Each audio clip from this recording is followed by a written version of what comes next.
So we're here today with Chris Yaughn with Fostering Bulloch, 7th Mile Ranch. And Chris, you've got some amazing things going on. Builders for Christ is on the ground here. Kind of tell us a little bit about what's happening out here today. Absolutely. So at the moment we've got 70 or 80 volunteers from at least two, maybe three different states, in conjunction with an organization called Builders for Christ.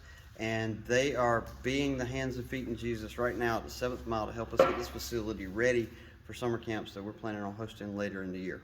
So we're standing in the dining facility, which is one of their projects, and they actually kind of framed this in on their last trip. Absolutely. So per usual, COVID-19 has everybody in new territory, and this is the first time in the history of Builders for Christ that they've been to the same location twice. And we're glad they did, because last year they framed and drywalled this building, and hopefully this year with the second team coming in July will help us push it even closer to getting a certificate of occupancy. So you have raised the funding to fund the materials, and I know some's gift in kind and that type of stuff.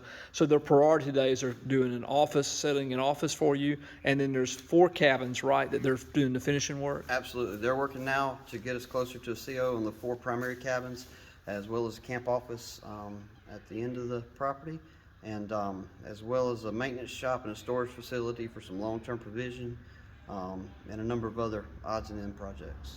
So you've got community people engaged here that are actually helping. I've seen several familiar faces already, in addition to this group. So once this group leaves at the end of the week, you'll take stock of, I guess, what you need to do that, and then you'll make a call out to the community for what you need to finish. Actually, we've already got a group on standby. Mr. Freddie Brinson is leading the charge with a local group of volunteers that's on standby to clean up the punch list to get those cabins ready for CO inspections. In addition to that, the mechanical team for Builders for Christ, which is roughly about 20 or 30 this year, I think, they are inbound in 2 weeks to help us with any electrical needs that we need to get the cabins ready, or to start on some of the electrical requirements here in the main dining hall. So your first camp is, what's your target date?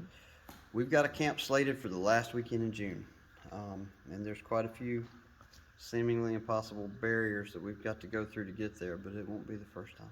Well, and this is your Teen Reach activity camp, right? Absolutely. So the Teen Reach Adventure camps that we helped to bring to Statesboro 5 years ago have been hosted in rented facilities over in Reedsville, and we really hope that this is the first year that we have it as a home game here at a facility that we own and operate.